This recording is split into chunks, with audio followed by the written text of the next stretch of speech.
Hello and welcome to Freedom from Fear, a German New Medicine podcast. I'm your host, Ashlee Newberry. And I'm your other host, Abigail Puccioni. Please be aware that nothing discussed here on this podcast should be taken as medical advice. Consult your trusted professionals and your own inner knowing before making any health decisions. Welcome back, everyone, to another episode of Freedom from Fear. We're really excited to be welcoming a very special guest today who I know has been a really big part of both Ashlee and I's G&M journey. And so, Ashlee, do you want to introduce Melissa? Yeah. So Dr. Melissa Sell is a chiropractor who specializes in conscious awareness practices and the 5 biological laws of Germanische Heilkunde, also known as German New Medicine, usually the term that we use, and with the podcast name. She blends her knowledge of the innate healing capacity of the body with the powerful work of G&M, along with practical tools for noticing the connections between perception, experience, and physical adaptation to offer a unique perspective on how to get well. Her goal is to empower you to see the connections for yourself in a spirit of peaceful curiosity and make it easy for you to learn these tools for yourself so you have them with you in every life situation. Hi, ladies. Thanks for having me. So excited to have you. We're so excited. So we're going to be looking at 2 really big, important topics today. The first one is going to be taking a look at cancer from a G&M perspective. And the second, I'm really excited about this one in particular, is what to do when you get a scary diagnosis. So let's go ahead and jump into the cancer topic. I know this is a really scary word for a lot of people. We have been really just culturally raised to view it as a very bad, scary thing that can kind of come and get you at any time. So do you just want to start off with explaining what cancer is from a G&M perspective and your take on it? And is it something that we need to be scared of? Oh, what a big, this is the huge thing because this is Dr. Hummer and his experience. It started with a cancer diagnosis, and so it's so cool that this is where it began for him. And then he discovered that, oh, this doesn't just apply to cancer, and that cancer, in fact, is the same as many of the other health conditions that we, that are just experienced earlier in the process. And so from, the conventional standpoint, and what I used to think that cancer had to do with bad diet, bad toxins, bad things in our environment, that something bad had happened. I ate too much toxic foods with too many additives, and those additives damaged my DNA, and that caused mutations to my cells. Because that's when you just Google, what's cancer? Why does cancer happen? It's like, oh, well, it's changes in the DNA. Something's wrong with your DNA, and now your cells are replicating out of control. Normally, cells have a certain, amount of replication, but now your cells are just doing crazy things. And, the conventional theory is that is just a genetic problem, it's just inborn in the genes or something wrong with the genes causing this cellular overgrowth, or, the kind of lifestyle health intervention is to eat healthy. If I just clean up my diet and get rid of the things that are damaging my genes, if I change my internal environment, that way I won't, make cancer. And for the longest time, that's what I taught, and that's what I believed, and that's what I thought was true. If we just cleaned up our diets enough, if we just cleaned up our toxins in our environment enough, then there wouldn't be so much damage to our DNA, and then our cells could do what they're supposed to do. And then when I heard Dr. Hammer's story about how his cancer came in the wake of a tragedy, an extreme loss that he suffered. And, and that's how he made this connection, was that he had, he was a healthy person. There was no cancer in his family. This wasn't something that he was expecting based on his lifestyle or his, genes and his family history. Just kind of came after a diagnosis or after a huge shock in his life. And so he made the connection that, this had to be connected. And then he went on to talk to the cancer patients, and every single time, and that Dr. Hammer was extremely scientific and consistent in his approach to making these connections. It had to be every time that a person had a particular type of cancer, they had a particular type of life experience, a shocking conflict, something that was highly acute, isolating, caught them off guard. They were not prepared for it. And then, oh, and it's so interesting when you think about, you know, something tragic happens to you and then you get a diagnosis. It's almost like we live in this cruel world where bad things just happen to good people. Like, not only did I lose my son, but now I have a cancer diagnosis. It just seems, you know, if you're in a certain state of mind, that you're just like a victim of this very cruel world. But when he zoomed out and started making these connections that, you know what, there is a rhyme and a reason.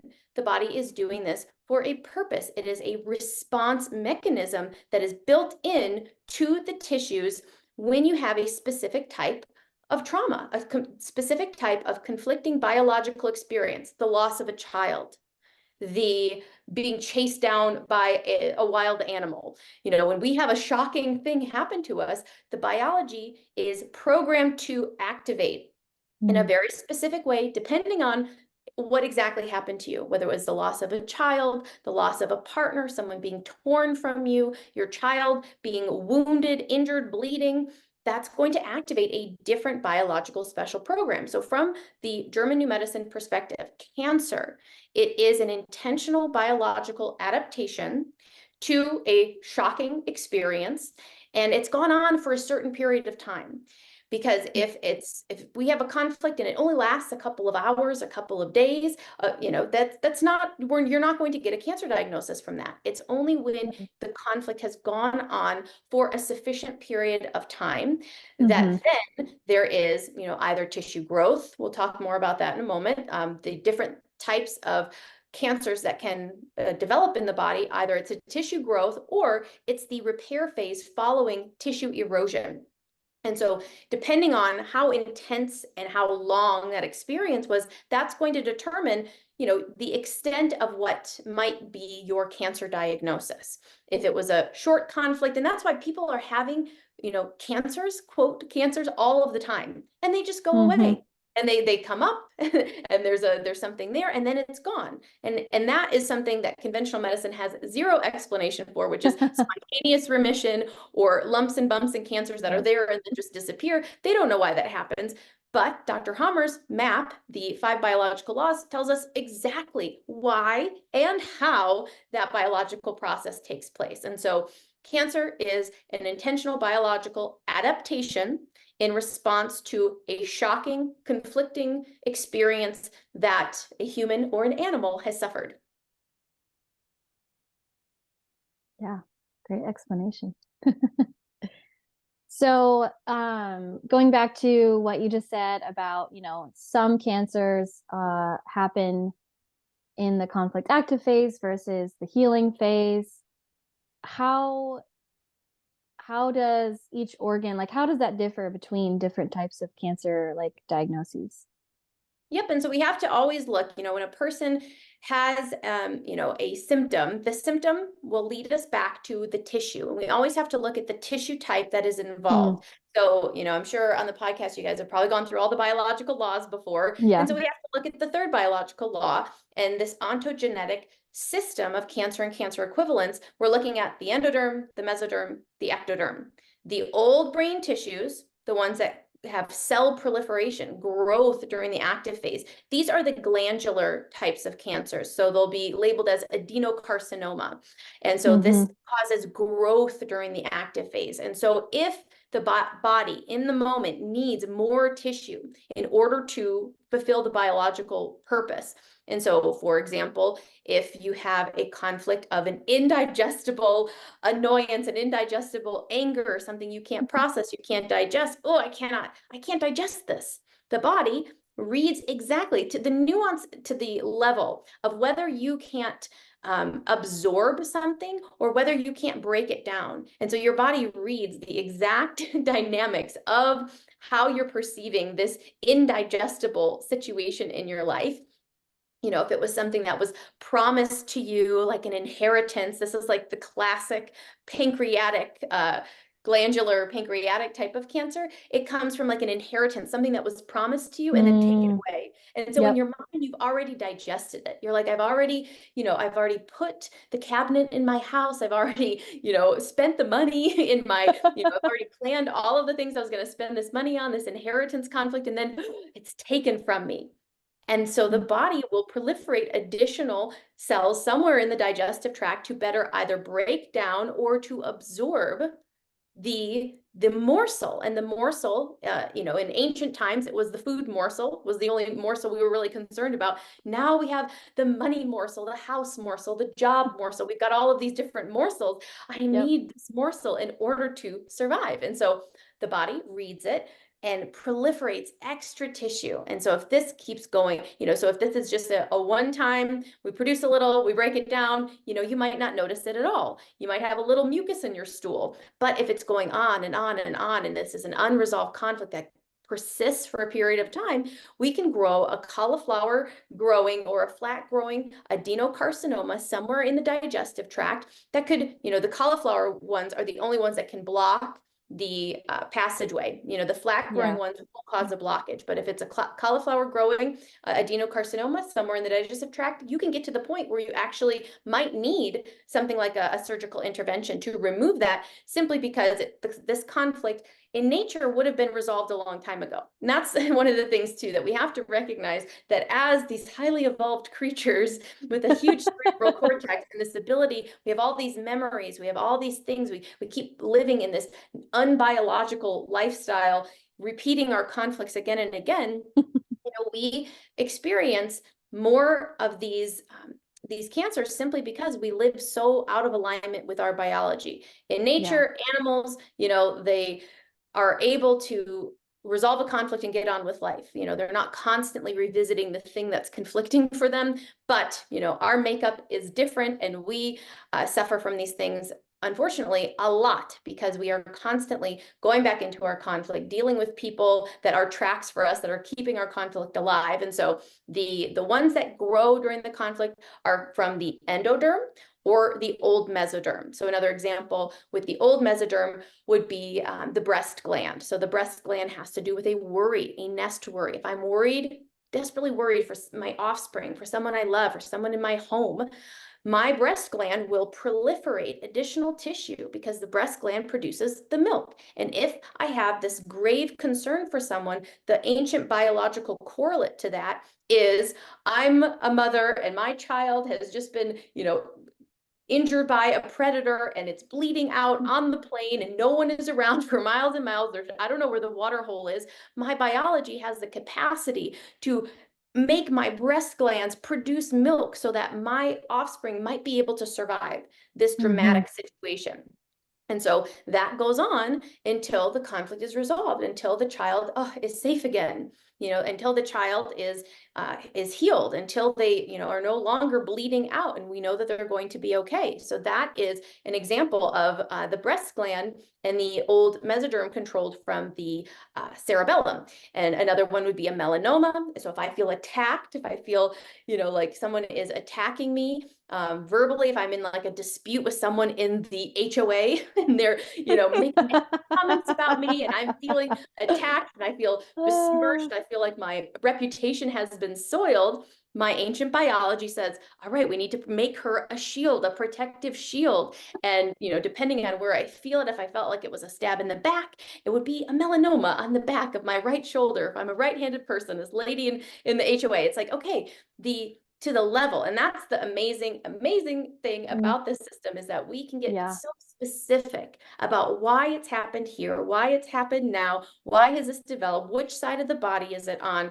And so this one grows. These ones grow to produce more juices, to be better able to absorb something, or to create, some type of protection. And so that is how old brain creates quote cancer and growing additional cells, and that's the whole purpose of it. Yeah, That's I love beautiful. that. And I love how what that you said about animals versus humans. Like sometimes as humans, we're a little dumb. And also animals don't have to pay rent, so There's that too. Ooh, I did want to bring this up, with the cancer conversation. This is so interesting. So thinking of a person, maybe that's like, oh, a little skeptical or not sure. Think about this. There's something that is a well-documented thing in medicine called Peto's paradox. Have you guys heard of the Peto's paradox? And so this is about No. how, so if cancer is the result of, some cells just going crazy, some genes just messing up, and the cells just are dividing out of control. So with the human body, it has a certain number of cells. But if you think about a ginormous animal, like an elephant or a whale, that has 1,000 times the number of cells, you would think that their potential for cancer, because again, if it's just a random thing where the genes are screwing up and the cells can go awry and we can just have these cells growing out of control, you would think that the elephant or the whale would have 1,000 times greater likelihood of developing cancer. Right. And they don't. Mm-hmm. And actually, in fact, they don't have any cancer. It is very, very, very rare for, I think I've read like one case of it was an elephant mother that I think developed some type of breast cancer, but it's because she was separated from her baby, which, obviously we know is an intentional biological adaptation. But they've looked at whales, and here's the thing. Think about these enormous animals. They do not have predators. Like the blue whale doesn't have any predators. And so when you're looking at, they aren't going to have these, death right conflicts. What's going to, What's going to kill a whale? Exactly. For an elephant, for a whale, for these enormous creatures, whereas what do we study when we do cancer studies, when we're doing research to try to help figure out cancer for humans, what animals do we look at? Mice, the smallest, most vulnerable, like everything is a predator for the rats and for the mice. Like, hello, mice. It's going to give us such skewed data. And so the Peto's paradox is something very interesting for people. Just like ponder on that. Again, especially if you're in that camp of like, I don't know about, G&M, and like really think about why would that be? If it's simply a cellular genetic potential that just, organisms have, is it like, think about why would that be that an animal with that many more cells wouldn't have that greater potential for cancer and actually have no cancer at all. But when it comes to it not having predators and it not having these types of conflict shocks, that makes perfect sense. Right. Well, absolutely. And, like the elephant's not going to get a mammogram. They're not going to go in and get their yearly mammogram, like they're not getting tested like a lot of people are. And, like their yearly checkups are, oh, I'm past a certain age, so I need to get my colonoscopy. I need to get this scan, this imaging. And, but really, like, then that can be its own conflict and diagnosis shock, because you're almost setting yourself up to see, oh, there's adaptation going on. And, animals are not necessarily having that experience. Yes, especially in the wild. Animals. Do you want to describe a little bit, when we say diagnosis shock, what we mean with that, and also the concept of secondary cancers and how that relates to, the diagnosis shock, and a little bit about maybe some of the most common secondary cancers, because I know a lot of people, under looking at cancer from a G&M perspective, there can be some confusion because it's like, oh, well, I had this cancer and then I have all these other cancers. And so if I do nothing, then, I'm going to die because they're telling me I only have a few months to live. And so I think that also brings up the point of like, well, what would cancer look like without the fear, without the diagnosis shock, without intervention? So maybe if you could just speak a little bit to that, what could cancer look like? Apart from what it looks like right now in our, modern society. Yeah, totally. And getting into, I guess, the just to complete I did the cancers that grow during the active. Yeah, let's go back to that. Yeah. We'll talk about the ones that erode during the conflict active phase. And so in a sense, you can't even really consider these cancers because, cancer is by definition. And that's why these words really take on completely new meaning, and we don't even use, it's very, I use it in quotes, can't quote cancer, because yes, we have to start seeing this as it's tissue adaptation, adaptation. That is what is happening. And so for the ectodermal tissue and the new mesodermal tissue, there's tissue loss during the conflict active phase, followed by tissue restoration during the healing phase. And so an example of that, now we talked about the breast gland that grows during the conflict active phase, and then the breast duct, however, erodes. And so the breast duct, it's a different conflict. And you can have both of these conflicts active at the same time. So the situation may have activated within you both a worry for your offspring, but also this feeling of separation. And so the theme with the red group, with the ectodermal tissues, is separation. And so the breast duct, if you feel like someone you love has been torn from your breast, separated from you in a devastating way, the ancient biological correlate is I've lost my offspring, I've lost my baby. And so if the animal mother loses the baby, the biology says we have to siphon off the milk.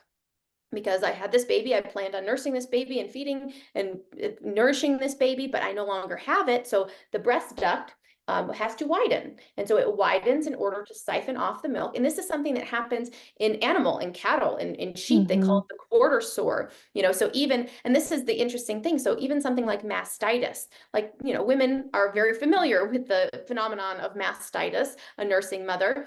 This is the same adaptation, the same biological adaptation program of what could be labeled as a ductal cancer. It's just the measure of degree, like how long the conflict went on, how much erosion, how much did the tissue, how long were you in the separation, feeling the devastation of the separation from your child, from your loved one, from your parent. I know a woman who I interviewed on my YouTube channel years ago, and it was a loss of her father. Her father, he was over just a couple days before, and it was a sudden car accident that, and she felt like he was torn from her. And that was the devastating separation conflict that caused an adaptation in her breast duct. Actually, she's one of the ones that, because she knew all of this before she ever had her adaptation, she never got a formal diagnosis, and so that's one of those things. And so and she's actually had the best outcomes of anyone I've ever spoken to regarding, she's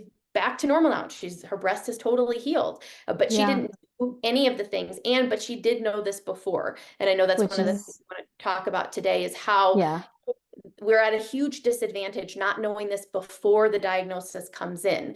But at any point, it's helpful to learn it so that you can understand your body, and as best you can, get that freedom from fear, break out of the, oh no, something is wrong with me. And so, with the breast duct, and that's the cool thing, like with every single one of these programs, every person that I've ever spoken to that has had all sorts of various health conditions, it's always 100% accurate. The connection between the conflict and the tissue adaptation is always there. And the more that you start to talk to people about this, you will see that this map is how the body works. This is the language of our tissues. It is how the body adapts to conflicting experiences. It does it by changing your tissues for your benefit. And when you see the beauty of that, and you see how, yes, I'm experiencing maybe something extreme, maybe something intense, maybe something very painful, maybe something that's at this point very scary. But when you can see that the body did it for a specific biological purpose, it does help to take some of that sting, some of that fear, some of that heaviness away, and it brings you back to nature. Brings you back to, if this happens, again, it happens in cattle, it happens in sheep, it happens in the animals who are separated from their offspring, the duct widens, and then during the healing phase, there is tissue restoration of the duct, and that's when a ductal lump will appear. It's not until after the tissue has started to restore, it has started to fill back in. And so any type of ductal cancers, that's what you're dealing with, is tissue loss, then tissue growth. And then we have the whole category of the bone and the connective tissue. So this includes things like a sarcoma. We also can talk about the whole concept of bone metastasis. And so the bone, during the active conflict, there is tissue loss. There are holes in the bone. And so when you look at it on the x-ray, and this is the crazy thing that, medical professionals will do is that a man has prostate cancer or a woman has breast cancer, it has, formal diagnosis, and then they do an x-ray. And without doing anything else, they'll say, oh, this bone cancer is because of your prostate cancer, or this or this bone cancer here, in your sternum or in your ribs, it's because your breast cancer has metastasized, because there's this idea, a theory. And before I learned German New Medicine, I assumed that this was, solid science, that metastasis was a real thing. They knew for a fact that cancer moves from point A to point B.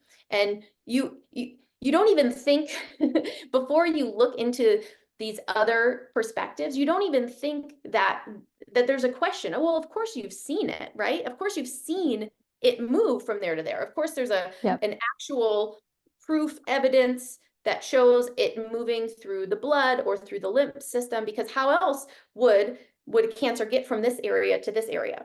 There'd have to be a way it got there, right? It just seems so obvious. It seems so, and you never even think, but when I started learning GNM and the idea was presented that they've never seen it in the lymph. The lymph actually is not even connected to the organs. Like the lymph is just connected to the venous blood system, to the heart, to, the lymph drains into the venous blood system. It goes, to the heart, to the lungs, back to the heart, back out to and it's like, it doesn't go, it's not connected to these other organs. So how could it travel through the lymphatic system? Also, why wouldn't we see if all of the lymph is draining into the venous system and going to the heart? Why wouldn't we see more, metastasis into the heart? We don't like ever heart cancer. Yeah. Exactly. And never even heard of that. It would make a lot of sense because, if it's traveling through the blood, it would have to be going there. So you'd think, again, based on you have to follow the thread and ask the questions, because people don't ask the questions. It sounds good on paper. I mean, it seems like, it's a scary theory and it seems correct. And so you don't ask any further questions. But once you kind of scratch the surface and you go for a little bit of digging, you see not only that, but blood. They do not test donated blood for cancer. How else is the cancer traveling? Is it how is it getting from one place to another? It has to be transmitted through one of these transport systems, and they've never seen it in transit. The only cancers they see in the blood are blood cancers, and blood cancers are actually healing phases of the blood, of healing phases of the bone, so whether it's a leukemia coming from the bone again. So this is when we have a self-devaluation conflict, when we have a loss of self-worth, loss of self-esteem. I don't feel good here anymore. There's something wrong with me here. And so this is how, even if you don't have a conventional diagnosis, even as soon as you feel a lump or see, blood in your stool, or sense that, I think I might have the bad C word, even just that, a self-diagnosis, a self-realization can say, I'm no good here now. There's something wrong with me here now. And it's that experience that there's something wrong with me here that causes erosion in the bone, a self-devaluation conflict. And so that is how the bone tissue functions, is loss of tissue followed by tissue growth and restoration during the healing phase. And so that is, what's one of the most common secondary cancers or sites of metastasis is the bone.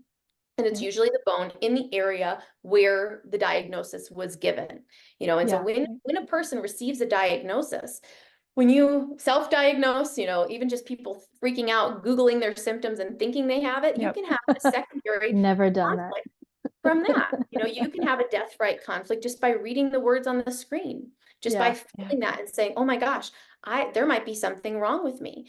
And so this is where the phenomenon called metastasis is in fact separate DHSs, separate Durkheim syndrome, separate conflict shocks that initiated tissue adaptations in a different area of the body pertaining to the experience, the felt experience that came along with the diagnosis, with the experience. Because you can have, a nest worry, a separation conflict, and a self-devaluation about the situation. So the initiating situation could have already, so if someone didn't, let's say that their first time they got checked, they got diagnosed with, quote, stage 4. And stage 4 just means that you already have metastasis. So they said, oh, well, it wasn't like a diagnosis and then a secondary, then something else happened. It was already there. Well, you could have had the experience where you had multiple programs that were initiated by that shocking event. And so you can have a lot of different programs running at the same time. And it's not like this one led to this one, led to this one. Yeah, absolutely. And you also have to ask the question, like with some people who get diagnosed with cancer and, have a certain kind of cancer, why do some people have metastasis and, they have it spread everywhere and others don't, right? It doesn't happen to everyone. So I think that, we also have to ask that question and ask ourselves, like, does this make sense? In conventional medicine, are all of our questions really being answered? And I think that Nope. for a lot of people, the answer is no. Yeah. Even with the holistic community, with, all the toxins and the EMFs are causing cancer and, all these things, I think there's still a lot of things that just don't totally add up, because I know of people who have lived perfectly clean, non-toxic, healthy lives, and they end up with like a, random, I'm using air quotes, stage 4 cancer diagnosis. And it's just like, wait a minute, that, doesn't make sense to me. So I think that GNM, for me, has just answered so many questions. It's like a million little light bulbs went off. It makes so much sense.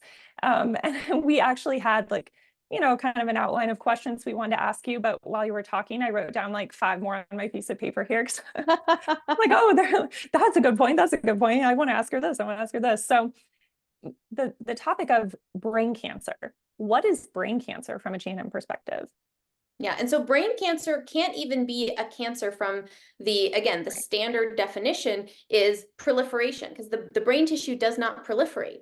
It doesn't grow after the brain is formed. And so there can't be, in principle, a brain cancer. What there is the impact. So every conflict shock is a psyche brain organ experience. And so there's always the conflict, psyche, the brain. There is a measurable impact in a specific area of the brain that correlates to the content of the conflict, and that is the control center for the organ. And so we have the impact in the brain, and there is an area of activity. And so what is called brain cancer is when they look on, on an MRI and they see something is in the brain.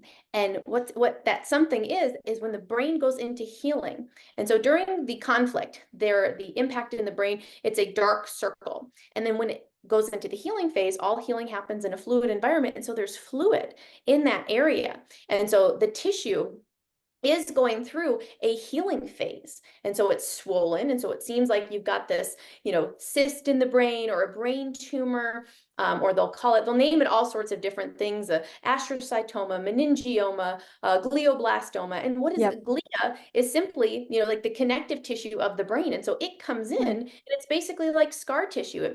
All it indicates is that there was a conflict, there was an impact in the brain, and now that brain is going through healing. Now, if you're retaining water, because you're in a healing phase and or you have the syndrome where you're holding on to water, the kidney collecting tubules are closed, it can look like a humongous, scary, if they do an MRI, they'll say, oh my gosh, you've got a terrible, brain tumor, which is, of all the cancers, that's one of the more scary ones for people, because it's harder to cut through the skull than it is, to get into other tissues and organs. And so it's kind of a higher level of intensity and fear. But what it is typically your body's already in healing. And most of the time when people have symptoms of, quote, brain cancer, they've got pressure and dizziness, and you're already in the healing phase. Like the tissue has already gone into the repair and restoration.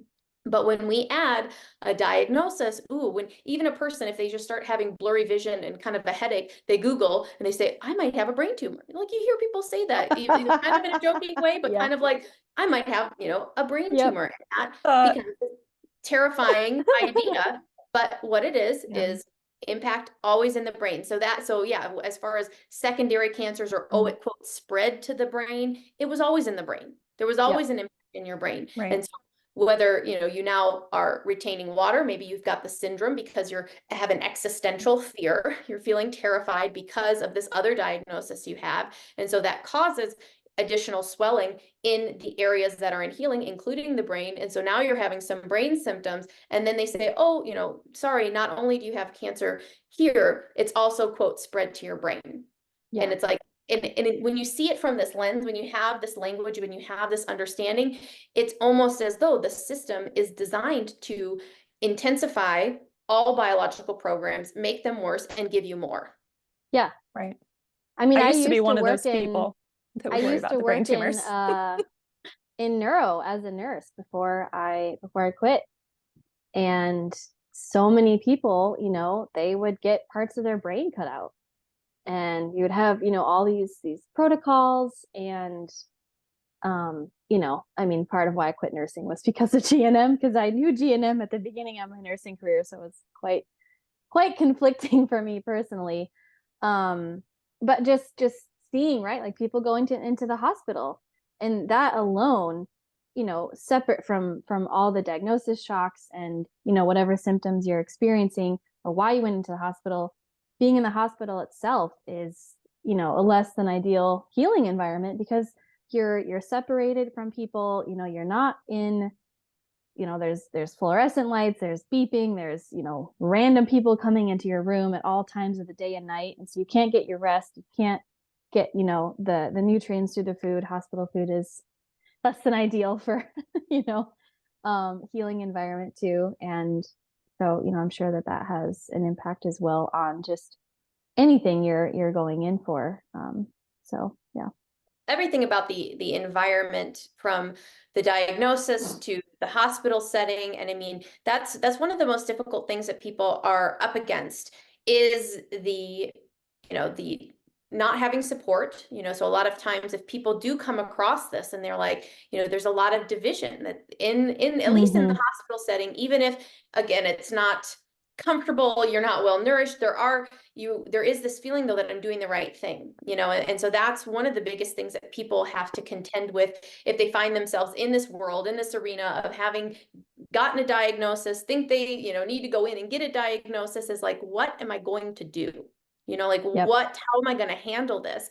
And it's so unfortunate. Again, this is like, it's absolutely criminal that not everyone knows about this, that not every doctor you've ever seen, every nurse, every provider, everyone, your parents, everyone should have known this. This is your birthright. This is how our biology functions. This information, the iron rule of cancer, was in 1981, October 1981, Dr. Hammer laid his thesis out to the University of Tübingen. And ever since then, they should have looked at it, they should have validated and verified it, and everything in medicine should have changed. It should have been a reformation, absolute change. Okay, here it was, something new was discovered about how the body functions. And there's a new map in town, and now we have to change the textbooks, we have to change the theories, we have to change the treatments, we have to change the environment, we have to change everything. October 1981, it should have all been different since then. And the fact that it's not is a crime. One of the greatest crimes that's ever been committed in humanity. And so that is the crazy thing, that we've got, 3 girls on the internet talking about, just the most important biological truth that's ever been discovered, and that's the thing, is the thing we're up against is this absolute like Goliath of the system. Of but the tests, and but the studies. Okay, so this is something that happened this week. I saw, you may have seen in like celebrity news, this actress Olivia Munn, she just reveals that last year sometime she struggled, she went through a breast cancer diagnosis and a total mastectomy and reconstruction, and she's on the red carpet now and she's reconstructed and everything's good, but she went through this scary thing. And I'm like, let me look around a little bit about this. And so apparently she had some kind of huge panel run. She and her sister had like a genetic testing done, test all of my genes. Are any of my genes at risk for cancer? And I guess they high-fived each other over the phone saying, we don't have the BRCA gene. We don't have the this, we don't have the that. And she even, she had a mammogram. She had all these MRIs, she had all this stuff. And they're like, yeah, you don't have cancer. But there was one doctor that was like, we need to keep testing or something. And then she gets diagnosed with something they call luminal B and it's a genetic marker. It didn't even say, and again, I don't even think she had a lump. I don't know. They didn't give too many details. But No basically, symptoms. no symptoms, but she had some, it's considered like some type of, there's like these 5 genetic markers now that they're looking at for, certain types of cancer. And she had this one called luminal B that's allegedly a super aggressive type. There's no report of any symptoms having happened at all. But there was one persistent doctor that was like, well, let's just keep checking, even though this test says all your genes are fine. And this mammogram says that there's nothing there. And all of these things say nothing's there, but let's just keep looking. And so they kept looking. They found some genetic marker test that says that she's got this luminal B. And what's next? Within 30 days, total radical mastectomy and reconstruction. And it's like, so sad. Wow. Hold the phone. I know. And you look at this beautiful woman and her, beautiful natural body, and it's like, this seems absolutely ludicrous. And when you look into this luminal B, this, these genetic markers and stuff, like that is probably complete gobbledygook. Honestly, when you read through it, it's like, what is this even? This is an example of knowing more and more about less and less, of not being able to see the forest from the trees. It's like they're so far down into this like rabbit hole of ridiculousness that they can't zoom out and see, what's the purpose of the breasts? What do the breasts do? Why might a woman have an adaptation? Why might a woman's breasts change? She'd recently had a child, which, so having a child, any kind of conflicts with the child, any kind of separation she had with the child, a very clear potential for an adaptation in the breast. Also, her partner is this guy who just a couple years ago was in rehab for alcohol and cocaine. And so, any potential relapses, I'm kind of like doing all this celebrity research on their relationship. Like, I love like it. the year before, there was some potential rumors of rockiness in their relationship. Some of her close friends didn't think the relationship was going to last. So here we have a woman with a baby, with a man, and a man with some issues who may, it may be solid, may not be solid. And so what would cause her breasts, her source of nourishment, of love for baby, of connection with partner, that's what the breasts do. And when medicine zooms in and says, let's look at the genetic potentials of this and that flag on this or that thing, and the luminal B, and it's like, zoom out. What do the breasts do? What's the purpose of the breasts biologically? What do they do? Why might they have changes?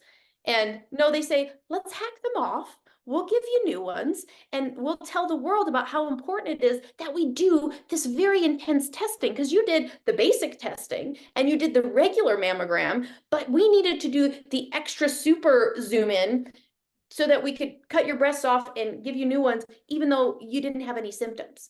And I mean, this is what we're dealing with. And this is what Hammer saw over 40 years ago. He saw this happening, and he's like, this is crazy. This is unnecessary. This is traumatic. It's traumatic to go through all of this, and to think, oh gosh, thank God for that bizarre genetic testing. We're thankful for the testing that told us that something was going on, even though we had no symptoms and nothing was going on. Right. Well, and I know, even, sorry, go ahead. Even in holistic health, you see that there's this increased popularity in doing all of these even more advanced tests, kind of like what you were saying with the genetic thing. And, the thermographies, and now there's like more in-depth scans to like better than a mammogram apparently for detecting breast cancer, and, all these cutting edge, tests and diagnostic things. And you wonder, like, what is the impact of that? Like, someone that probably would have never even gotten to the point of getting a diagnosis, like what, like, and it goes back to the fear, right? And the fear of the big scary thing called cancer, that people are shelling out tens of thousands, sometimes hundreds of thousands of dollars on not just conventional medicine, right, in the pharmaceutical industry, but now even in the holistic health realm with, advanced, diagnostic things that maybe insurance won't cover, right? And then these kind of more alternative treatments or holistic treatments, right?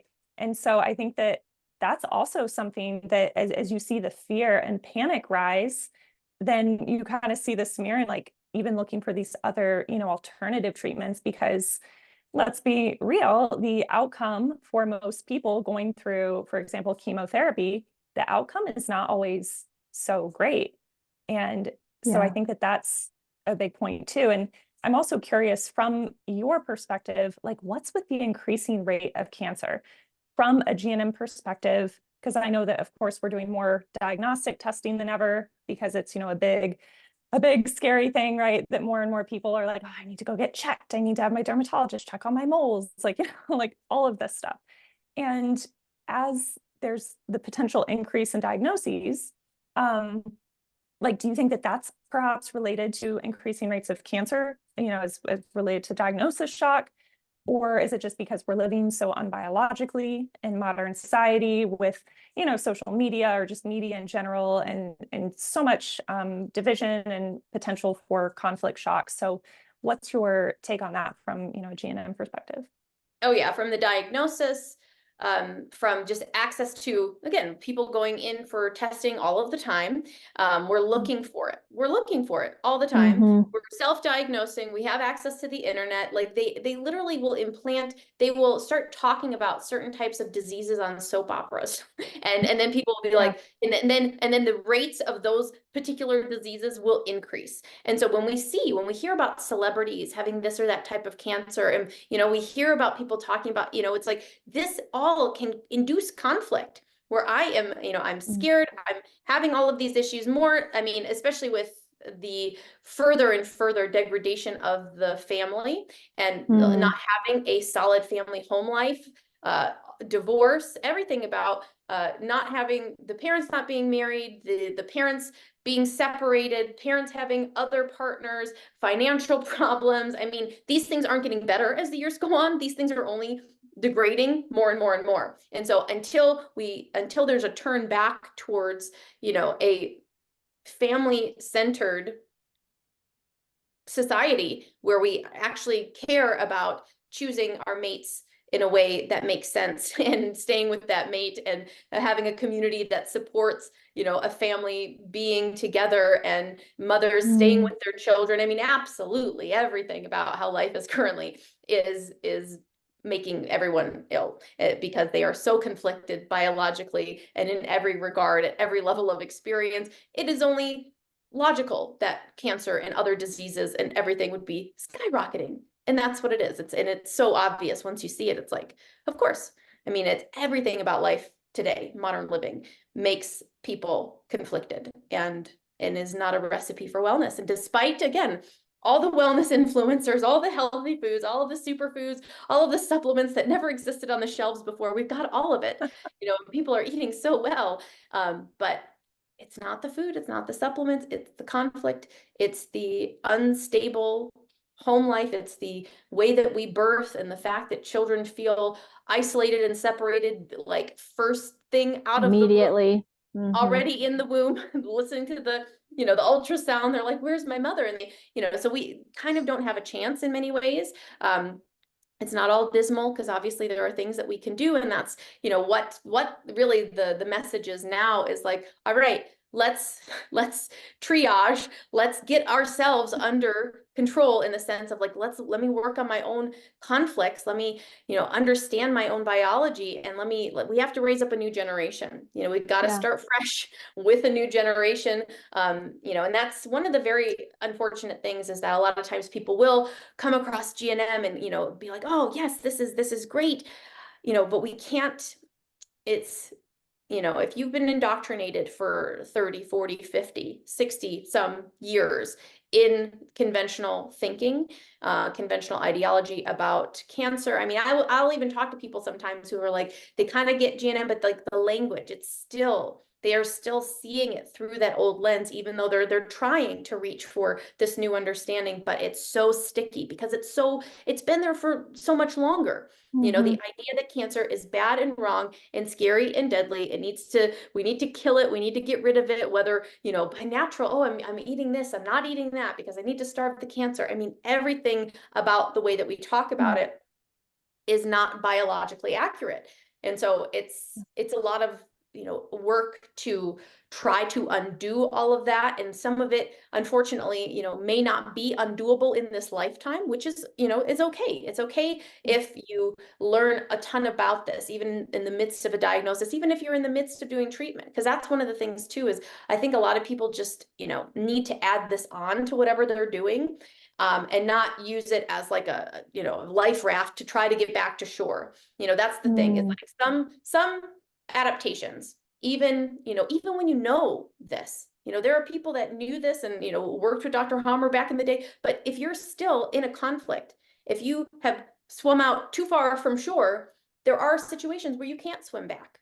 Simply because of the adaptation, like with these old, and every conflict has a time limit. It does. It has a time limit where if you exceed this time limit, there is a limitation of matter, in the sense that your biology, your body can't sustain the healing phase. You can't get back to shore. You swam out too far, and we can't get back. And that is, it's an existential realization, an existential conflict potentially, to realize, wow, I've kind of gone too far on this one. But the acceptance and kind of coming into a holistic place of understanding this actually makes a lot of sense. And I'm going to do my best, and I'm going to do everything that I can. Sometimes, again, that does mean utilizing what is available in medicine. Not that it's always effective, not that it's always going to, give you the amount of time that you want left in your body at this, in this lifetime.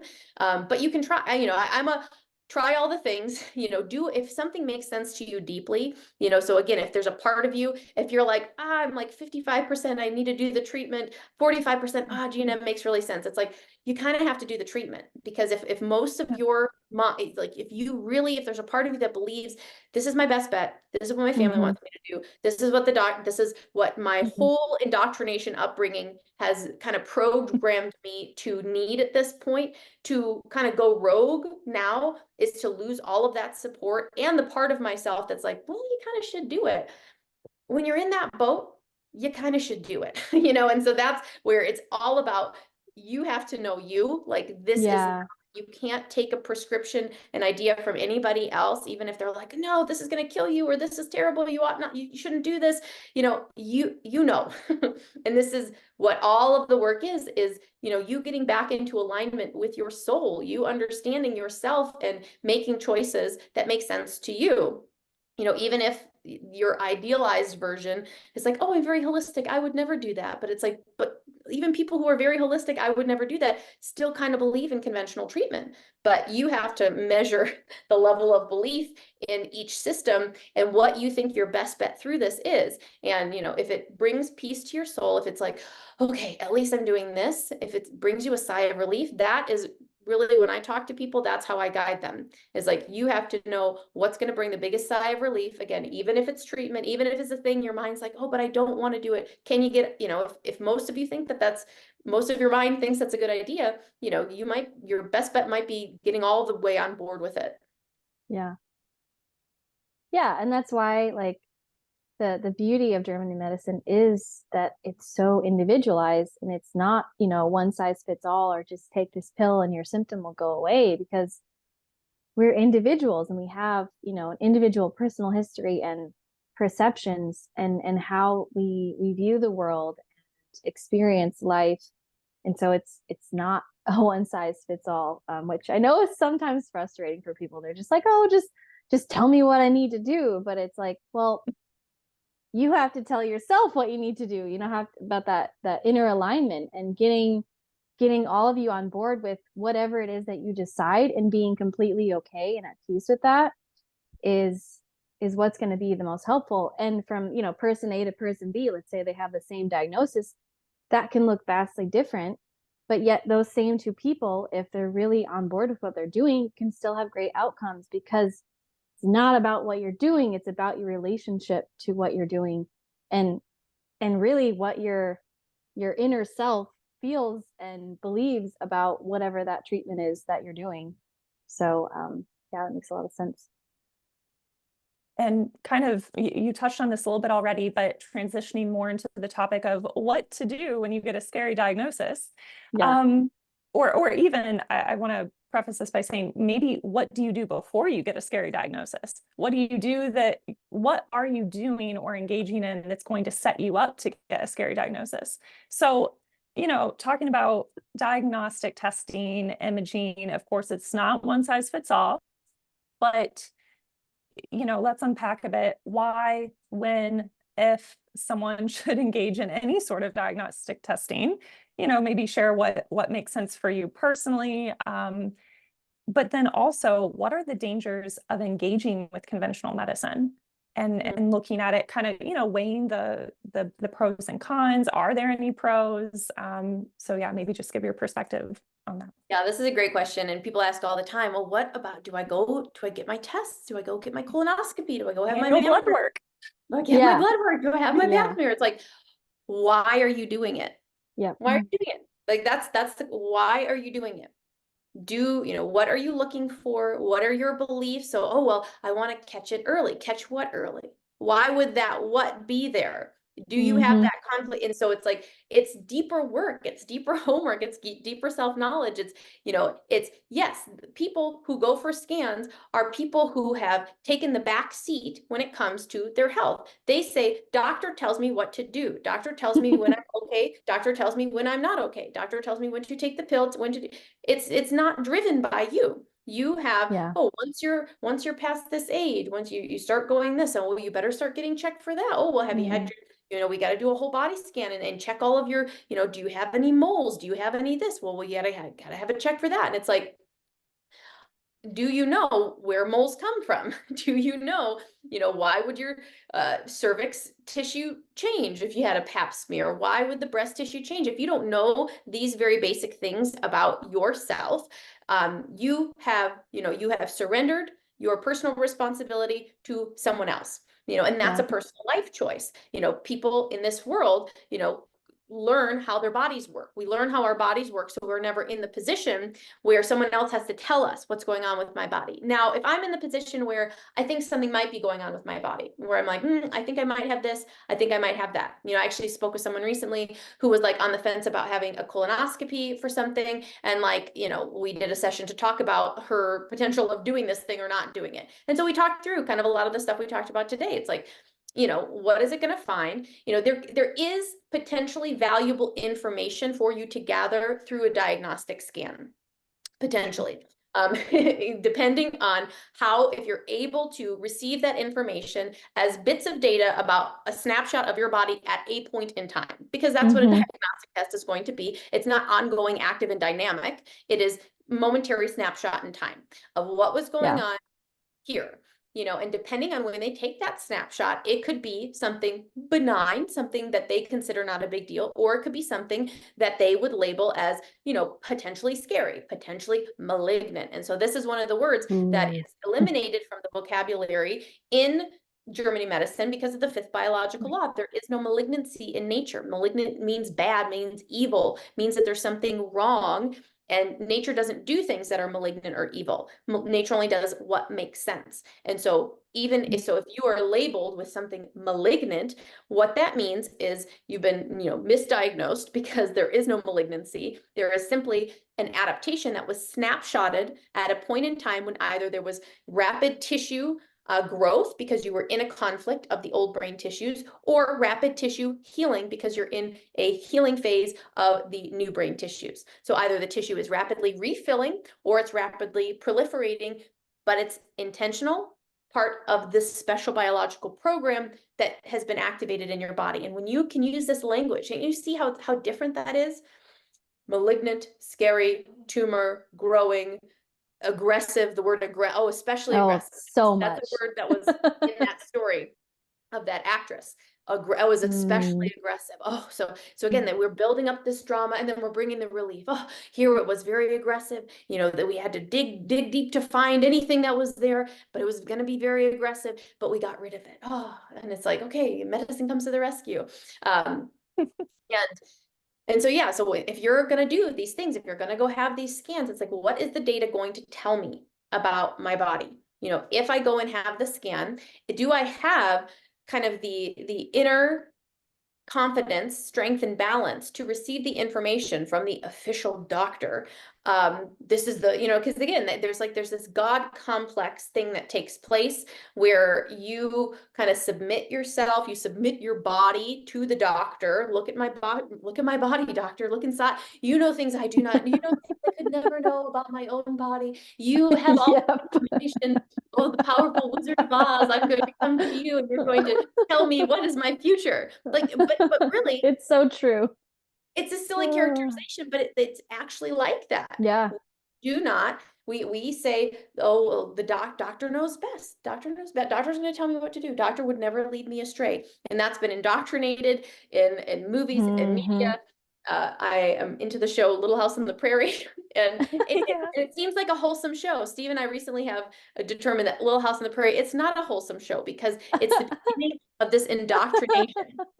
It's the beginning of doctor knows best. Oh, the virus can make you blind. Oh, this bad thing can, just can happen. Oh, babies can just, just failure to thrive. Oh, just, baby doesn't want to drink your, really nefarious things are woven into this, seemingly wholesome television program. And so this is where this dynamic gets set up with the holy doctor and, oh, poor little me, and I'm going to come and get my information from you. But this is empowerment. The Germanische Heilkunde, this is the knowledge of the deep wisdom of your body that your ancestors knew just intuitively and innately. And it's been, perverted and taken from us and sold back to us and said, your body is doing something wrong and bad and scary. And if we don't come in and intervene, something terrible is going to happen to you. And that is religious programming.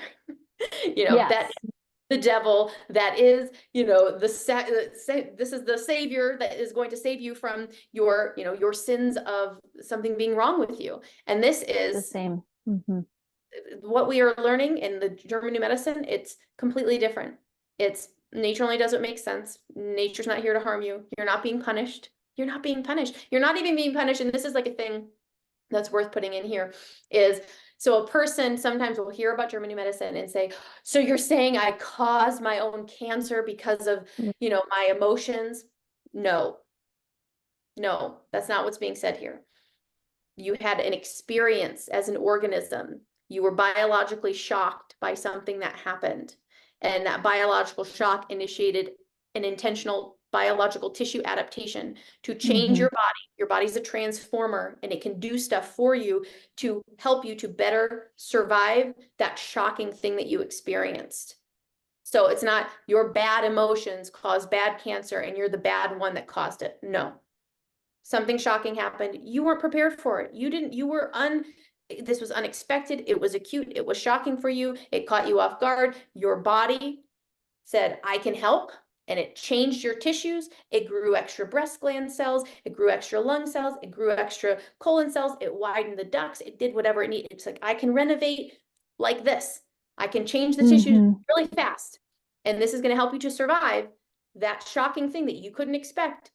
It's going to help you survive it. But if you stayed in it for a really long time, that's it. If you were in the conflict for a long time, I know I've talked to people who've had cancer diagnosis, they knew I was, yes, I did lose someone. Yes, it was shocking to me, but I sat in it. I sat in it for 6 months. I sat in it for a year.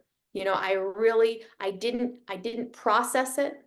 I didn't try to get out. I stayed in it, or for whatever reason, if you didn't have the tools, if you didn't have the inspiration, if you were just so in it, you were in it, and whether or not you could have gotten out of it sooner. At this point, it's like, maybe you could have gotten out of that sooner, but you didn't.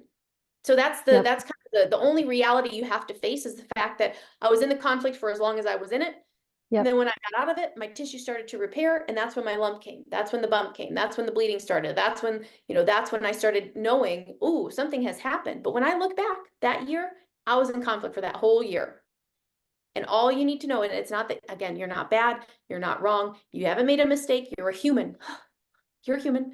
And humans do human things. And sometimes humans stay in conflict for years, even though they could maybe get out of it sooner. They could resolve the conflict sooner. They don't for whatever reason. Or maybe you couldn't resolve it sooner. Maybe there were financial things and and lawyers and legal stuff and inheritance stuff that was tied up in court for years and years and years. And you couldn't do anything about it. Yeah. maybe you would have, again, and this is where I talked with someone recently who's like, is aware of GNM and is seeing these connections, is like, okay, I think I'm in the middle of something that could be cooking up some big adaptations, essentially. And it's like, okay, well, do your best to bring awareness to it. Is there something I can do to resolve this, that my biology will be able to at least count?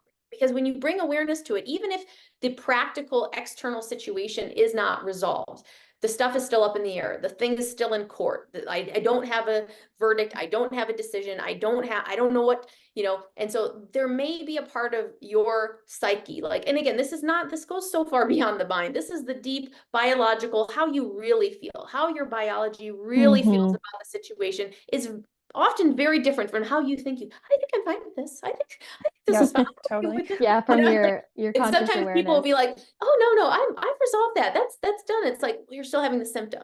And so if you're still having the symptom, that means that your psyche knows something you don't know. It knows that this conflict is still alive for you. It's still potentially, it's reactivatable, So if you can still step on that track and you can still kind of go back into the conflict, that means it's not completely resolved. We can have partial resolutions. And so sometimes that's the game you're playing. You're playing the game of partial resolution. You're playing the game of downgrading.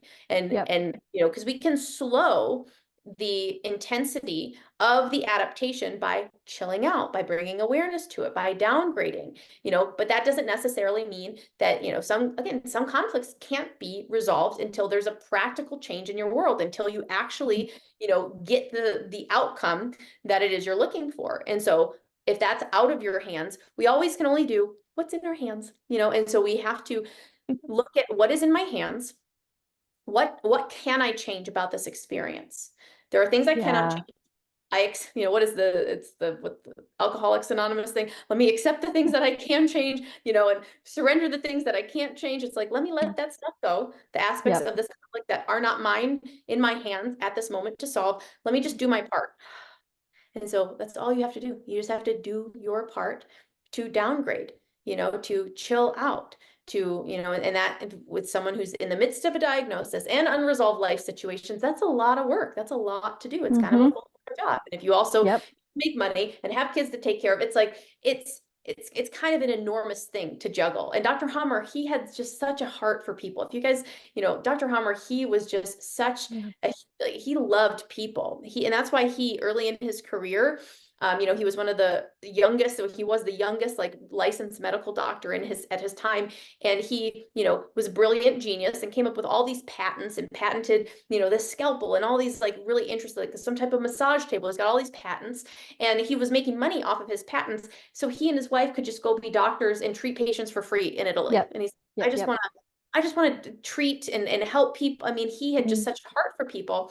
And, and one of his things too is like, if a person has a conflict because of money, he wanted to, like, have a fund, basically, that there's always money going into this fund, because, there's a story of a woman who, I can't remember what adaptation she had, or I think actually it was an existential thing. It was a kidney collecting tubule conflict, and it was a money thing. She needed money, and they raised money, and got like 5,000 euros or something, and gave it to her to put under her pillow. And she started, excreting, and so she was able to resolve her conflict because she needed the cold hard cash under her pillow, like something very practical. And so, Dr. Hammer was kind of like, oh, let's do whatever we can to help the people to resolve their conflicts. It's like, have a fund, have money. And that's where, again, he thought very much in the, like, community sense, and like, how do we change all of society, to think biologically, to take care of one another. It's like, it's a different vibe. It's a different environment where everybody knows this. And everybody is understanding kind of the family dynamics that are necessary for peace, for resolution. So much today, it's like, sometimes some people are in situations where it's like, I don't know if there's a way that you can be helped through this because of all of the things that are going on in your life, all of, like, the unresolvable, money stuff, family stuff, situations, kids needing to go from one place to it. It's like, if that's what your conflict is about, like, it's all of these things are tracks. All of these things are unresolved. It's like to get you to a place of resolution. It's like, can we pluck you out of your life as it is, out of society as it is, out of, your bills and your burdens. And again, and that's why this is a political, societal, it's so big. It's like, Yeah. it's not, it is so big. It is enormous. It's the biggest thing, because it's the structure of society. It's understanding health. It's understanding biology. It's understanding humans and how this all interplays together. Again, it would change everything. And that is why it's suppressed. That's why hardly anybody knows about it. That's why it's so wonderful that you guys are doing this podcast, because we need people to know about this so that these grassroots changes can start taking place, because, this is not coming from the top down, because top down, everybody at the top is benefiting from everyone being in this state of chaos and sickness and conflict. And I mean, it's Totally. it's such a huge issue. And that's why, it's sad and heartbreaking that there are situations and people that, and it's almost harder to know that this exists because, it's like, before I didn't even know that there was this beautiful understanding, but now I'm seeing it. I'm seeing how kind of, sunk I am in many senses. And so, if that's you, there's always something, if you are, if there's life force in your body to hear these words and to process this, there is an avenue through for you, but it might come through something that you don't even know you have access to yet. And that's where, I kind of have, belief that infinite intelligence does give people who want a way through can find a way through, even if all the odds seem stacked against you. And so I am not kind of a person who believes that, oh, well, you're just kind of effed. I do believe that there are infinite ways out, even if it might seem very difficult, but there is, the reality of like, okay, given all of this, moving forward, we have to do things differently. And so, depending on where you are in the process, and even, one of my mentors talks about, even if a person, let's say they are at a point where their adaptations are so intense and so have gone on for such a long time, or they've, done different interventions already that haven't worked. And it's just like, if it seems like the inevitable is their death, that can be a beautiful process when you are seeing it through, when you are learning everything you needed to learn in this lifetime, and you're taking all of the wisdom, all of the learning. You're not, you get out of the phase of self-pity and anger and resistance, and you accept it all, and you transmute it into something beautiful, because your story has huge ramifications for everybody in your family tree. And this is a really cool thing that kind of is really discussed in recall healing, is just the impact on the family tree of somebody who goes through something, that even if obviously it's going to impact your children and your children's children. And so everybody in your family line, but let's say even if you don't have children, you've got nieces and nephews, there are other people in your family sphere, and your story matters, and you processing your story, you processing and understanding your conflicts for yourself, seeing it through this lens is still beneficial, even if the result isn't, miraculous healing and you live for another 20 years, even if that means, you are at the end and you're close to going to the next wonderful adventure, that it's worth you coming across this, diving into this, exploring this to the extent that you're able to, and utilizing these tools, and so that, by the next go round, it changes things. It's very beautiful how you have the potential to use this information, even if you're like, oh, well, don't take the attitude, oh, well, there's nothing this can do for me. There's so much this can do for you, even if it doesn't mean that you have, a radical, miraculous, sudden healing. Yeah. That's beautiful. And I think, it's actually more empowering, because even if, right, the practical solution is far off, or maybe, not going to happen in this lifetime, the way that you are able to experience whatever it is that you are going through is vastly different. And that is important, even for yourself. And then, like you're saying, for the people around you, friends, family, even people that, you don't know, that maybe you're sharing on social media, or, in a more public way. Because it's powerful to see someone that's doing it differently and not in that fear mode is, yeah, it's really life-changing for other people to also see that the experience can be different than, what I've been programmed to think and feel and believe about, my symptoms, my health, that most of us have been brought up our whole lives. And yeah, so that's, yeah, beautiful. And also to move away from the narrative that, oh, something just random and bad happened to me, and how unlucky am I? I'm the victim, right? But understanding from this new perspective of peace, that everything has a biologically sensible purpose. Like there's a biological purpose behind every single adaptation, which I think is just the most beautiful part of GNM, is not only understanding, okay, what exactly is going on at the tissue level, like adaptation, like what conflict causes which adaptation, but the why behind it. What is the biological purpose of this? So I think that that's just so beautiful. And I love your take on that of, even if it doesn't maybe get fully resolved in this lifetime, learning this knowledge is still so valuable. So this leads me into I'm just going to give a scenario here. So say if someone, this is pre-GNM, before they have ever heard about GNM, they, are in the medical system doing diagnostic testing, right? And they get a scary diagnosis. And perhaps they even get told, oh, you only have, 2 months to live or something, right? Like something very, that would cause probably a definite diagnosis shock of like, oh my gosh, I might die. Is there any hope left for me? That sort of thing. So then they somehow find GNM, and then maybe they hear about you and they want to work with you, as a client, and they come to you and they're like, Dr. Melissa, can you help me heal my cancer? Can GNM help me heal my cancer?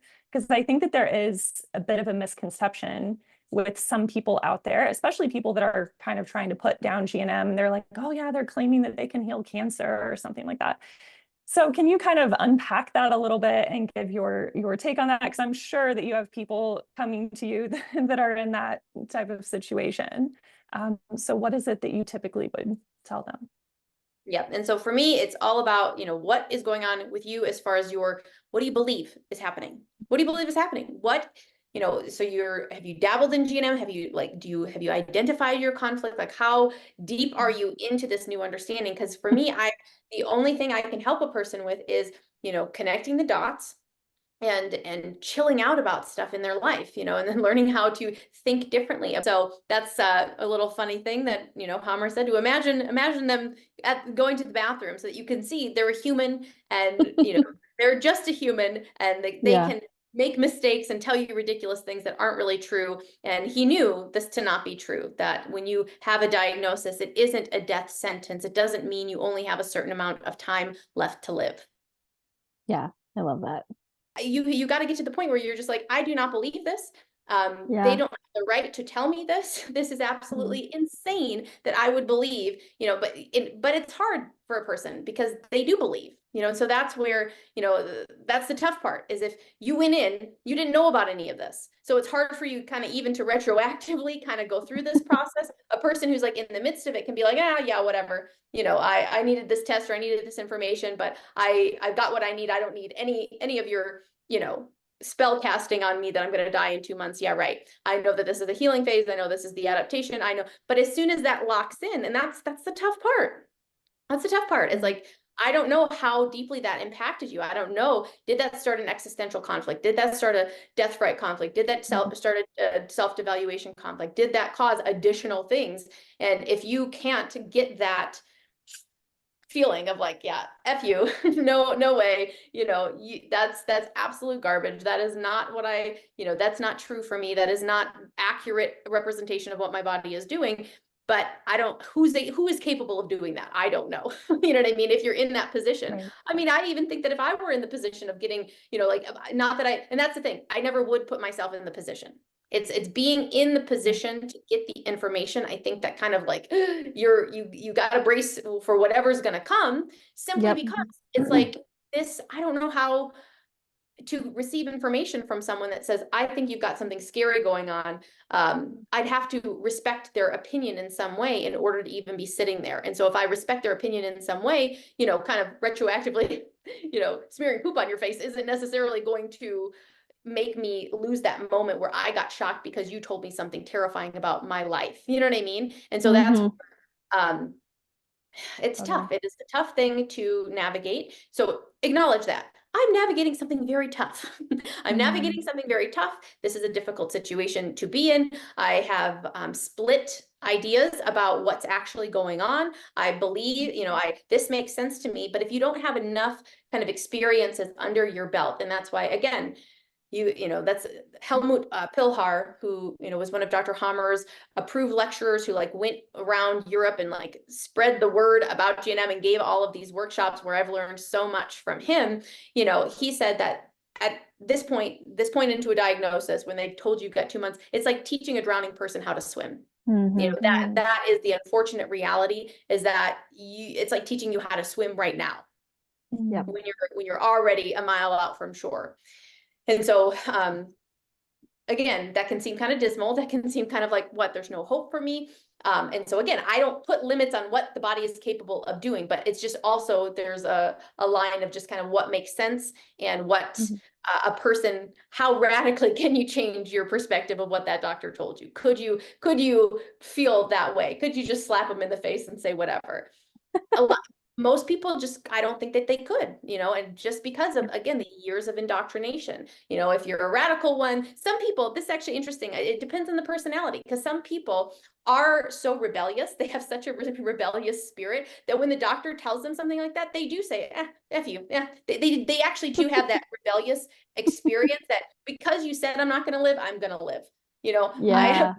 Because, and some people do, but that's their vibe, that's their energy, that's their, way that they process life, is that you tell me what's going to happen, I'm going to do the opposite. And some people really do survive because that is their energy. But other people, people who have more self-devaluation, because again, a lot of this does have to do with self-devaluation. I have to devalue myself, and I have to hyper value you and your opinion in order for you to cast the spell on me that you've got 2 months to live. I mean, that in and of itself deserves all of the a lineup of throwing poop and rocks at who has the nerve?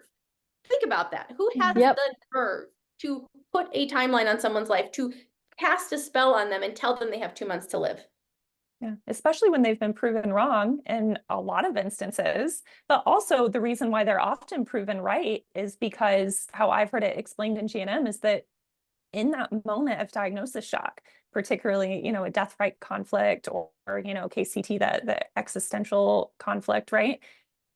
What often happens is that becomes a self-fulfilling prophecy. Like that diagnosis shock that, you have 2 months to live, they actually do have 2 months to live. And it's not the initial cancer perhaps that was deadly, but rather the effects of being diagnosed with that cancer that does turn out to be deadly. To the day. They'll say you have this much time, and they will to the day, because that gets programmed in their psyche. They believe it, and they take it in, and they will die in 2 months. Absolutely. And it is a spell cast. It is an evil spell. I mean, it should be absolutely illegal. It's criminal to tell someone how much time they have. Based on what? Based on statistics, based on other people's experiences.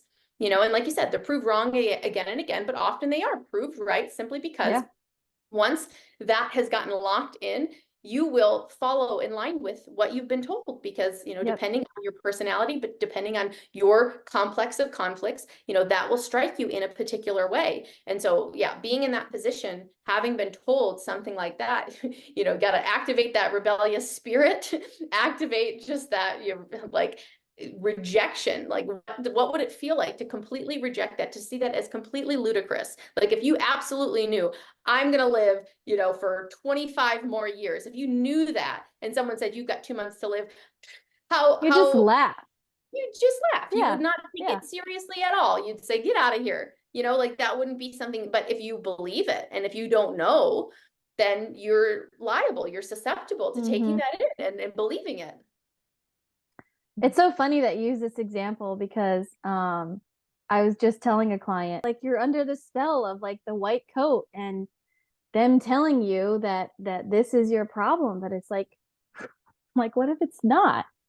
And and, you know, how much can you question? And then also, like, how can you, like you were saying, Melissa, like put yourself in a position where, you know, if you had to get testing or go in for some kind of intervention or something, that you know yourself and what you're capable of way more than any doctor who's telling you, you know, any information they might be sharing. Because I went through a bad car accident last year and I had to get some tests and I had to get some intervention, nothing crazy, but it's like even reading some of the test results, okay, this is just information.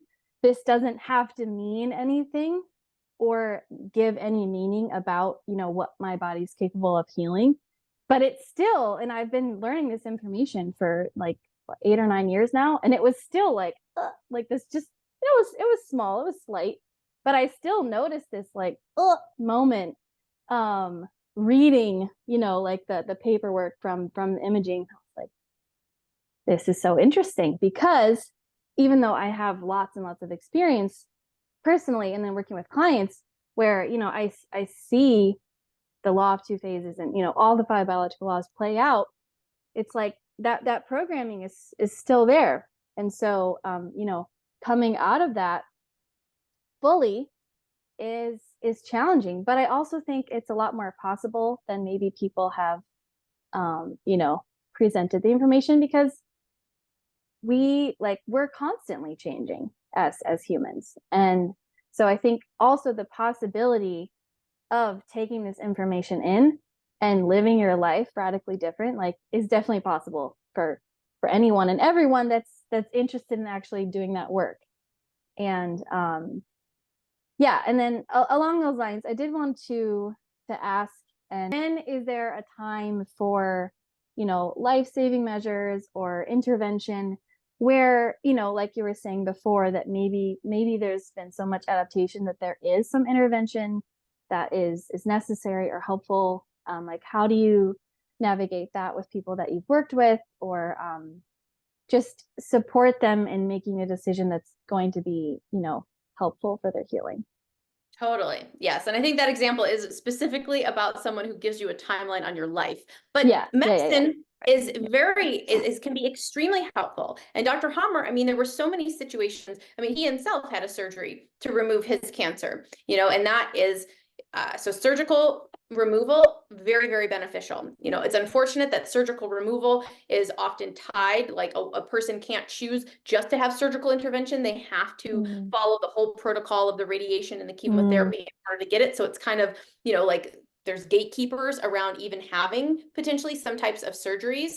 But surgery can be very beneficial. The example I gave before of a cauliflower adenocarcinoma in the colon, that's blocking. If something's blocking, you know, that it needs to be removed, because it simply is going to, you know, prevent the body from, you know, from functioning. And so when something blocks a function, you know, when we no longer can, you know, something's blocking a passageway, a surgery is, you know, definitely necessary. There are situations where if you've run a program a certain number of times, remember I said there's a time limit. So certain glandular tissues, if you run that program hundreds of times, your pancreas can no longer produce pancreatic juices because you've built up and broken down tissue so many times that you don't have enough of that tissue. So, you know, supplementing with pancreatic enzymes or even thyroid hormone, because the thyroid can melt away if you run that program a certain number of times. And so there are times for medication, there's times for surgery. Certainly the medical system can be extremely supportive. It's all about why.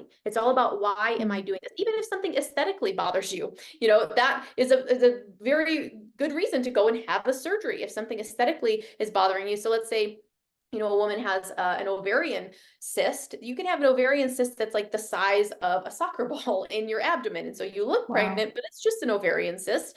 But who wants to go around with that? And so you would utilize the wonderful medical system for the medical, they're mechanics. That's it. They're mechanics. They can help with the mechanical aspects of the tissue adaptations. They can't tell you why it's there. They cannot, stop it from happening. They can just help you during the aftermath of the adaptation. What do I want to do now?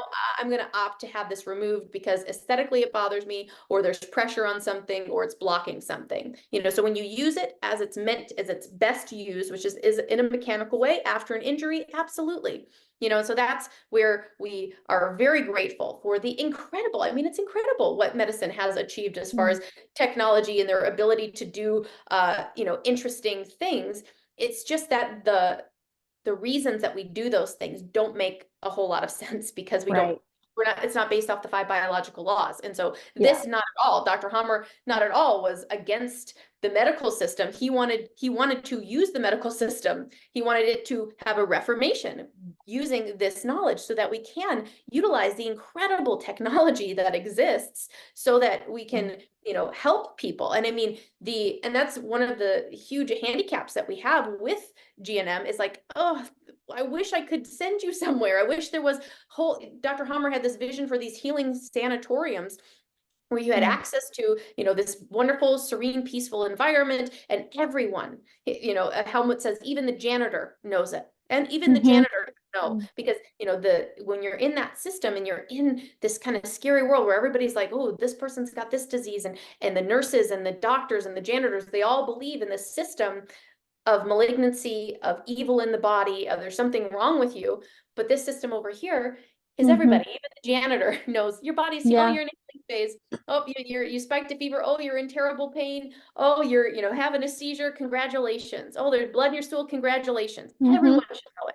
That's the vision, is that everybody knows that you have the support. But now it's kind of everybody's rogue. Everybody's kind of doing the best that they can. We know some medical doctors in Europe, and they just kind of do the best that they can. They know it on the down low, but they can't, because as soon as if you're working in this model, in the US, it's kind of nobody really talks about it or knows about it. But in Europe, it was a huge thing, huge case. The Olivia Pilhar case, that's how Helmut came to this, is through his daughter had an adaptation. She had what they call the Wilms tumor, but it was actually a liver adaptation from a starvation conflict because her mother went to work. I guess they were building like a new house. And so the mother went to work to make more money. And so the little girl had to go and live with her grandmother, and she would not eat her grandmother's food.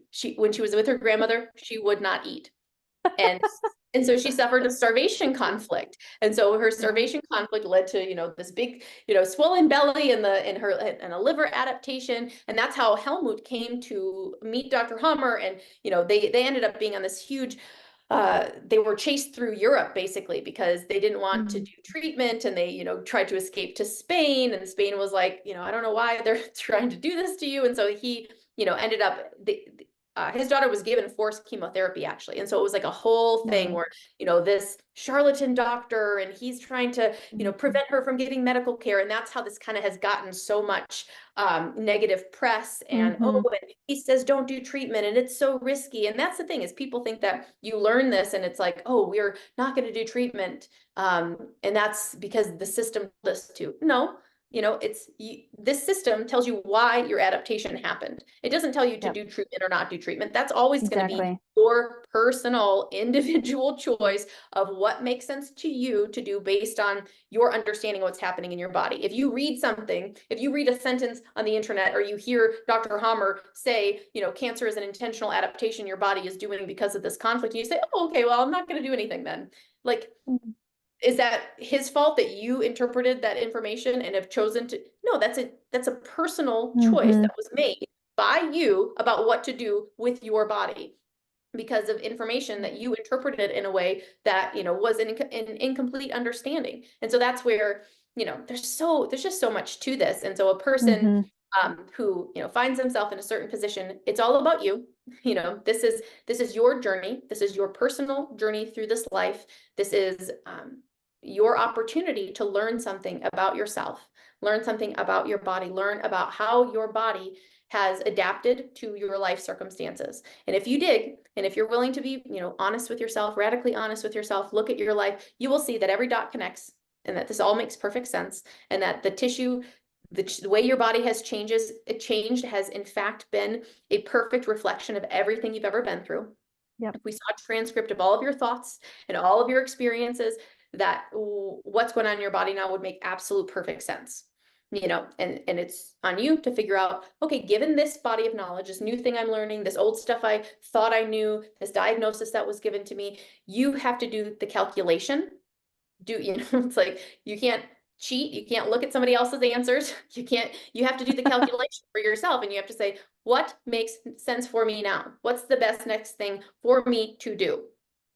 To and to live as long as possible, is that your goal? Like it's like, what do you want to do? Some people, they, some part of them wants to leave this life experience, and they are using this kind of, diagnosis and treatment, all of it as a way out. And it's like, that's okay. Like all of these things are human experiences and are worth acknowledging and learning about yourself. And it's like, all of it's okay. All of it's human. And it's like, can you learn a little bit? Can you, see things through a new lens if you want to? It's all about options and choice. It's not about, you have to do this, or this is wrong, or this is bad, or don't do that, or this is, it's none of that. It's all about options, choice, and what makes sense to you. Well, thank you so much for this beautiful perspective. And just kind of wrapping up, if you have a final piece of advice to give to those who are perhaps struggling with either a diagnosis or a symptom, or whether or not to get diagnostic imaging, and they really want to, they're interested in GNM, and they perhaps want to find someone like a GNM coach or educator consultant to tell them what to do. They're wanting someone outside of themselves, or someone in the holistic field, whatever. And they're looking for something or someone outside themselves to just tell me what to do. What's your final piece of advice for that person? Look within. The answers are always going to come from within.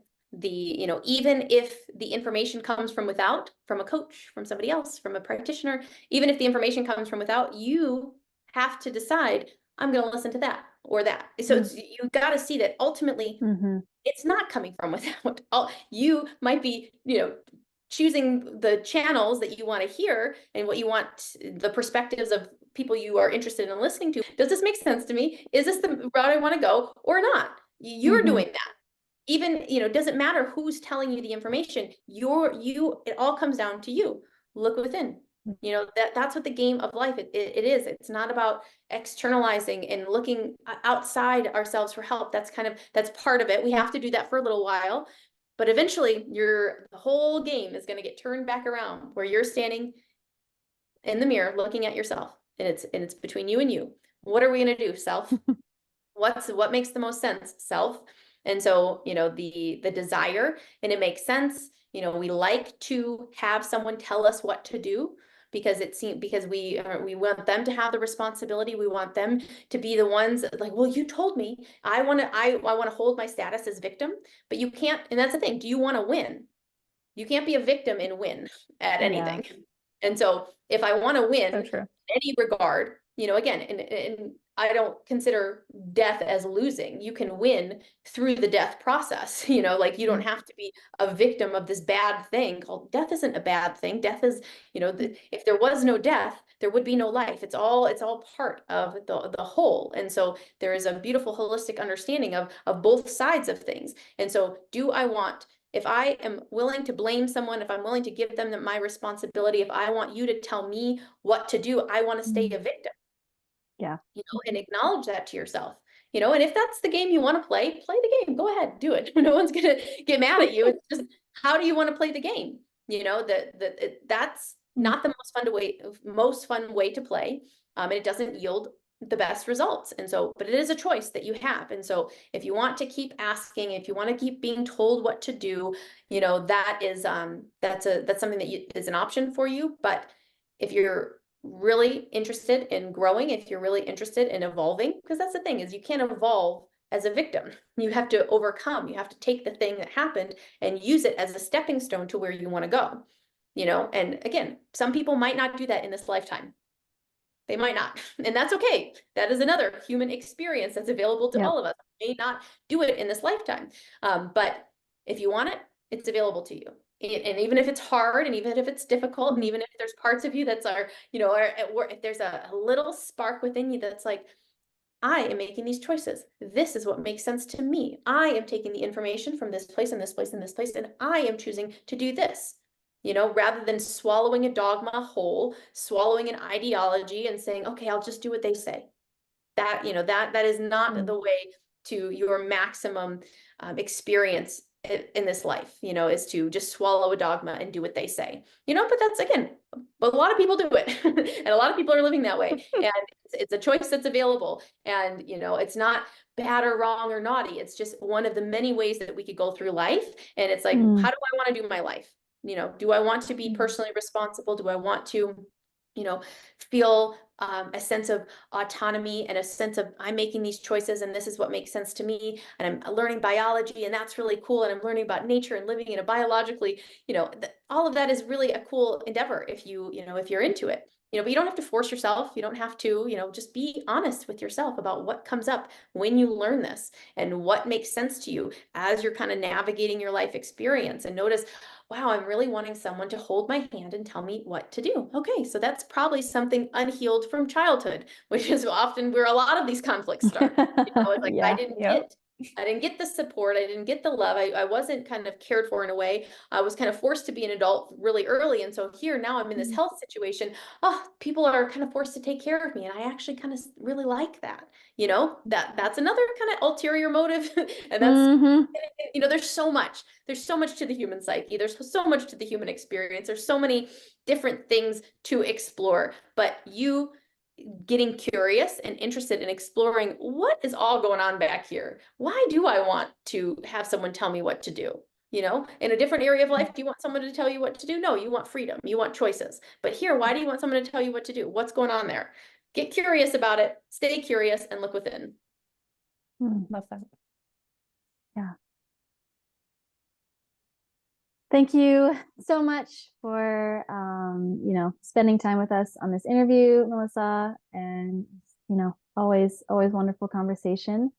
And thank you to all our listeners for continuing to, learn and be open to this amazing body of knowledge and wisdom. See you next time. We hope you enjoyed today's conversation. We appreciate you being here. If you would like some additional support in navigating your health symptoms, we both provide coaching services from a German New Medicine perspective. Our Instagram handles and personal websites are linked in the podcast description.